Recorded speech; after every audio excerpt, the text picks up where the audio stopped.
Hello everyone, this is Shreya talks and blogs. ఇవాళ నేను simple hair style ఎలా చేసుకోవాలో చూపిస్తున్నాను. ఫస్ట్ మొత్తం డీటాంగిల్ చేసుకొని హెయిర్ని చిన్న సైడ్ పార్టిషన్ తీసుకొని రిమైనింగ్ హెయిర్ అంతా ఒక క్లిప్ పెట్టుకోవాలి. ఇప్పుడు ఈ సైడ్ పార్టిషన్లోని మళ్ళీ 2 పార్టిషన్స్ తీసుకోవాలి.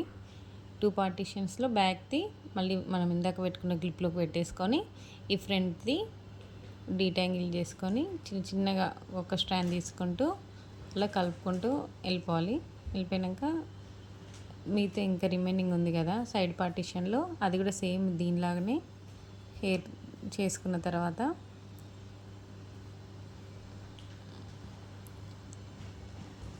ఈ రెండు కలిపి మనం పిన్ పెట్టేసుకోవాలి వెనకాల.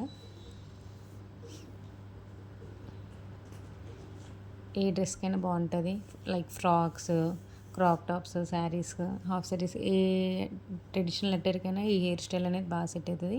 ఇక్కడ రిమైనింగ్ సైడ్ అలానే కొంచెం హెయిర్ తీసుకొని 3 స్టెప్స్ వచ్చేలాగా పెట్టుకొని ఒక పిన్ పెట్టేసుకొని మంచిగా కోమ్ చేసుకొని ఒక రబ్బర్ బ్యాండ్ పెట్టేసుకోవచ్చు, లేదా హెయిర్ ఎక్స్టెన్షన్ పెట్టుకొని అల్లుకొని ఫ్లవర్స్ అలా కూడా పెట్టుకోవచ్చు. నేనైతే ఇది షార్ట్ హెయిర్కి ఇలా వేస్తున్నాను. పోనీలాగా పెట్టుకొని మధ్యలో ఇట్లా పార్టిషన్ తీసుకొని అందులో నుంచి హెయిర్ మొత్తం తీస్తే మనకు అలా ఫ్లవర్ లాగా వస్తుంది వెనకాల. Thank you for watching.